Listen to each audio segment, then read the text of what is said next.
Hi guys, it's another episode of Bridal Beauty. So today I'm going to be showing you how I switch from white wedding look to traditional wedding look. If this is something you are interested, you have to stick to the end of this video to be able to see that. Alright, thank you. So we are jumping right into it. Okay, so if you are joining the family for the first time, you're welcome. While you are here, remember to subscribe and turn on notification buttons. And my old subscribers, thank you for keeping this ministry moving. I love you all. So we started with cleansing the face. Of course, you have to work with a clean canvas. Clean your face, your mother's face, your client's face. I used micellar water from Msmetics Cosmetics to clean her face. Then I went ahead to use my toner. This is a rose water toner from the same brand, Msmetics Cosmetics. So I used it to tone the face and also remove any other extra dirt or any other difficult dirt that the micellar water couldn't remove. After which, I went ahead to hydrate the face with my Mario Badowski spray. Then I'm going to dry that down. After that, I added my corsrx snail. Maybe that's how they pronounce that.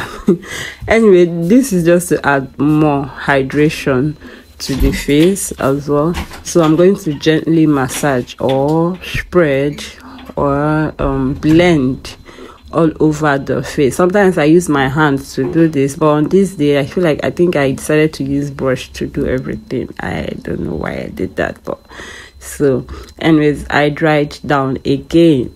Next is moisturizer from Msmetics as well. So I'm going to put it all over the face and also use my brush to blend down. So at some point, I don't know what happened with this tiny white stones that I was seeing, but at this point I had to drop my brush and start using my hands to clear it off. But I think this thing happens. I've experienced it before, especially whenever I use that snail mucin and this particular moisturizer, or when I use all this sweat holder. So I think maybe I had a little bit of sweat holder on my brush, or the snail mucin and this moisturizer does not really agree that much, but I fixed it at the end of the day. So this was what I had. So I don't know what happened. I really don't know. I dried it down as well. Next is my grip primer from Msmetics. It's as if today's skin prep is all about Msmetics. I didn't even realize that until I started making this voiceover. So this is a grip primer. It's supposed to grip your foundation to the face, and I think it has a matte finish in here. I used it all over the face, on the T-zones, on the face, and it has a matte finish, but not that matte, like not too much mattifying like that. I used it all over the face, on the brow bone and all those places. I dragged it down a little bit, not too much. Then I went in with my Msmetics sweat block. Yeah, I don't know why I did not show that, but it was the sweat block I was applying at this point. I just put it on the nose bridge, on the brow, eyebrows, around the chin, around the mouth, places that she's prone to sweat and also produce much more oil. So our foundation is V Beauty and NYX Born to Glow. I will write the name on the screen. Then our setting spray is from Msmetics as well. You have to spread the skin prep, to hold it down and also to help you blend your foundation. So this is me applying the foundation and trying to blend with my beauty blender from Royalin. A very, very nice beauty blender, you guys. I love it so much. So I'm going to gently spread the foundation I had already applied on the face using the beauty blender, and that's basically it. So these two foundation worked so well together. There is something about V Beauty foundation, like you can use it to complement any other foundation and it will come out popping. It doesn't select. I've noticed some foundation doesn't agree with other brands, so I know I've experienced it. But you see this V Beauty, anywhere where you put them, it go show. And NYS is one foundation that I've fallen in love with recently. Next is our concealer using Elegant Pro. I'm using 2 different shades, a lighter one and a darker. You know, although the darker shade is not that dark, I think the darker shade was fun, and then the lighter one was beige. Yes. Then I blended. Normally, I will always advocate blending concealer from the outer part. I always say that, please don't ever try this, and I just did. Like, I started blending from the inner corner of the eyes. Like, who does that? If you do this, you might end up spreading the concealer where you do not want it. So always start blending from the outer corner. Don't be like me. But I killed it, shot. I killed it. Anyway, well blended. I added a little bit on the chin, on the bridge of the nose, and then the forehead, and blended. And that's it. And that's on period. Look at this. Look at this. Anyways, the next is blush from Tehila Cosmetic Palette, my absolute favorite. I'll be using this shade. I don't know what it's called. I'm going to try and be mentioning the products, I mean the shades of products that I use, because I found out that is one thing I don't do on my videos. And guys, I'm so sorry about that. It's not like I'm trying to be selfish, just I don't really remember, or by the time I will sit down to do the voice over, I don't have the products on me and I cannot remember them. So after blending the blush into the skin very well, I went ahead to spray again. I didn't show where I sprayed, but I did. She was trying to dry down her face there. So the next thing to do will be to set the under eyes. But before that, always remember to use your beauty blender to blend out the creasings under the eyes, so you can have a seamless setting. And for setting this under eyes, we are using Milani, the lightest shade of Milani. So I'm going to use this powder puff to set my under eyes. I take a little bit of the powder, dust it off on the back of my palm before I go in to the under eyes.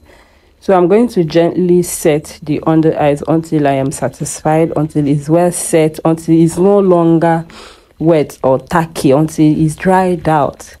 I did this for the 2 under eyes, and then use my brush to finish up, you know, whatever that is left.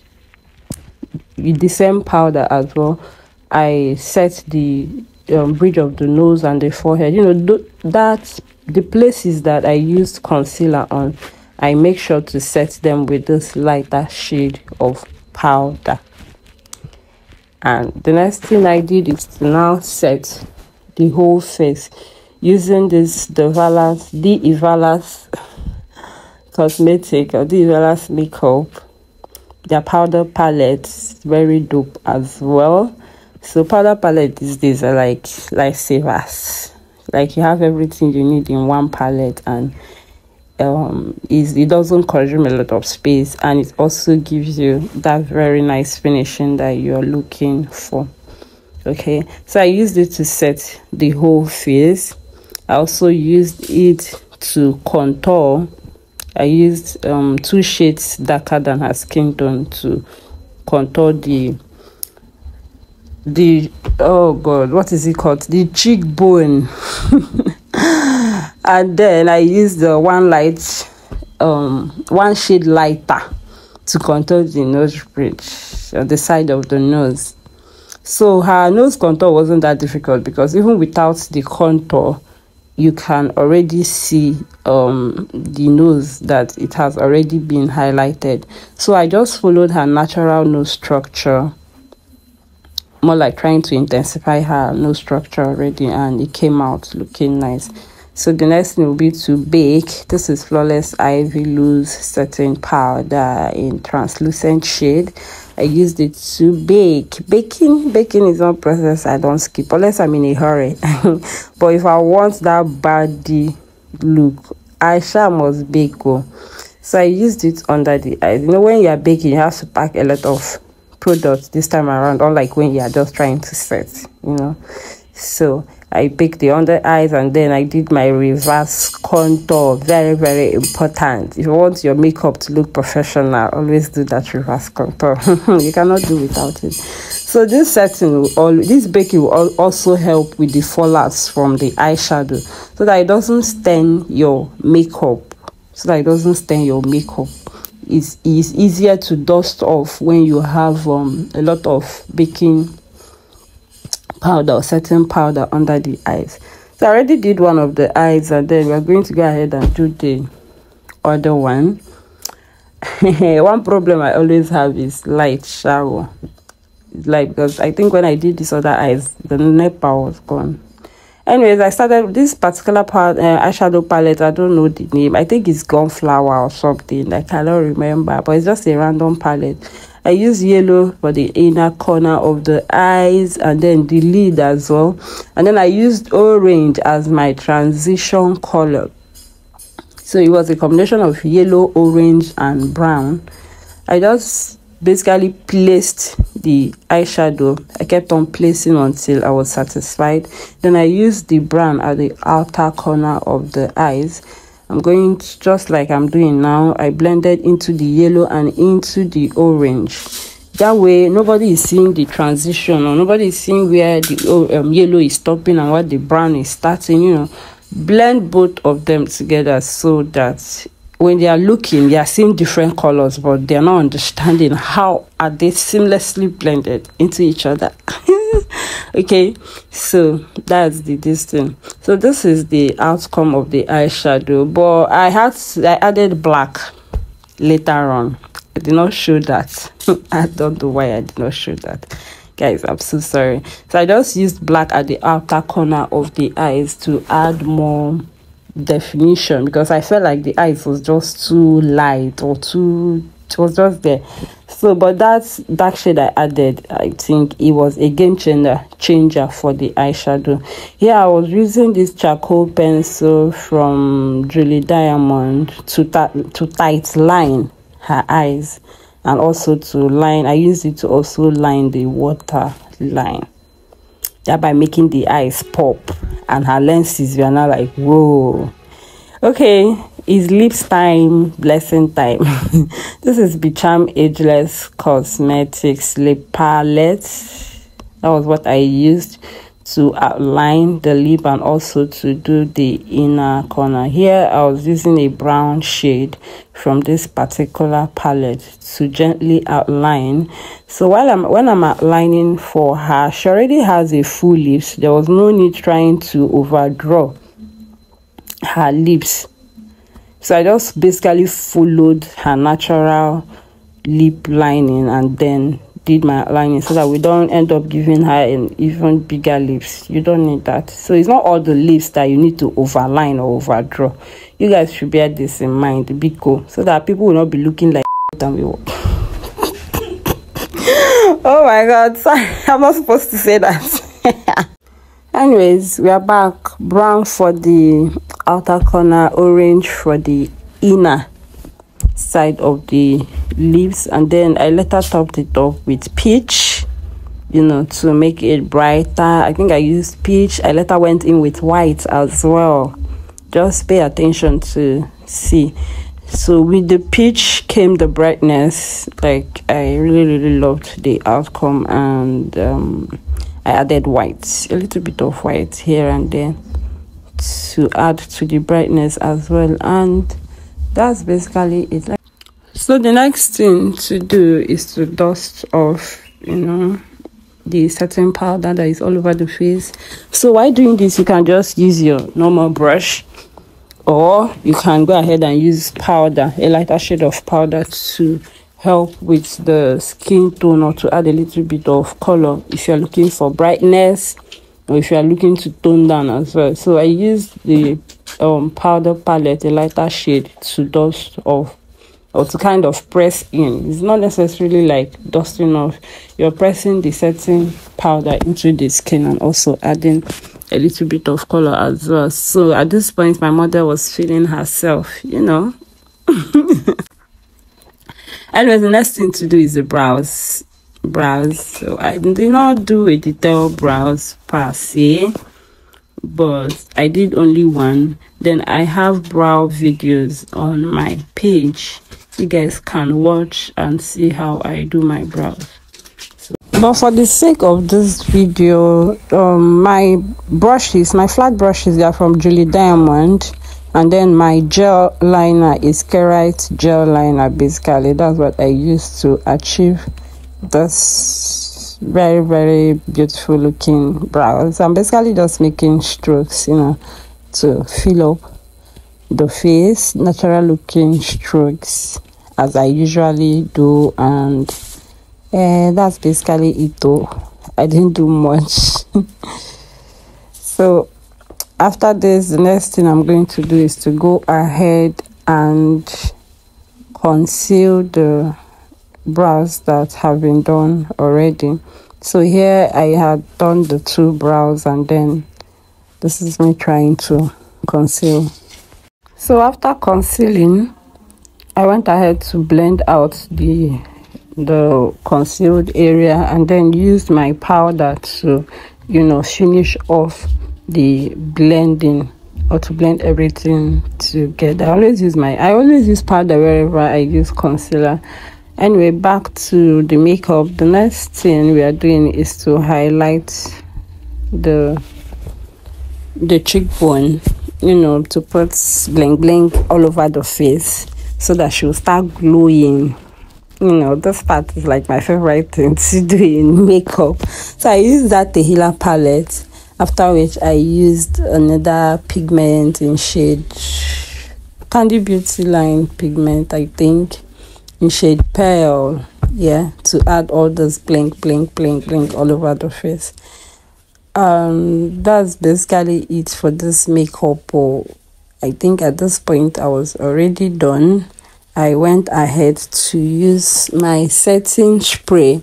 First of all, I used the matte setting spray from Msmetics Silhouette, you know, to bring the whole makeup together.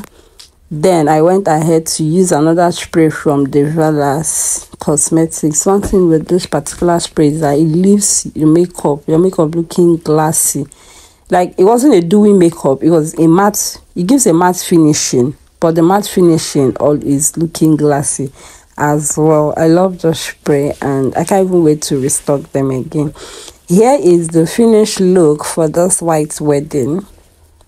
Like, okay, my mother killing it. So I just wanted to show you guys what the finished look looked like. And then this was me trying to change over to the trad look. I had already switched our outfit and the accessories and all that. So first of all, I cleaned the lips with my tissue, and then I used powder around the mouth area because she was sweating. After which I went in with my lip stain. This lip stain is from devalas Cosmetics. Okay, for the red, I used it all over the lips actually, and then the orange came later on for the inner for the inside of the lips, you know, to make it pop more. So at this point I changed the recording device. I had to change my recording device, and as you can see, the quality of the video kind of dropped, but I was still able to get this. After applying the red lip stains from devalas, I went in with my lip gloss. I think the lip gloss I used is from Classic Makeup Nigeria. Yes. So after the lips, the next thing to do is to switch the eyeshadow. First, I started with applying my glue from Sylvia Mac Makeup or Cosmetics. I used their pigment glue on the eyeshadow. Then I applied my pigment from Candy Beauty line in shade either tint. I can't remember, guys. I'm so sorry. So I basically did this for the both eyes. Apply your pigment glue on the matte eyeshadow that we did before, and then go ahead to apply your pigments, and this is it. The look is switched automatically. You go from white wedding to trad. And I use my powder to dust off any other remaining any fallout from the pigment. My brush and my powder basically, and that is it. So this is what the end of this makeup looks like, guys. I hope this was helpful. Thank you for being on my page today. Remember to subscribe if you are still watching till now, guy. I'm so very grateful. Subscribe, turn on the notification button, like, comment, and support your girl. Yeah, thank you so much, and see you in my next video, guys. Thank you so very much. Bye.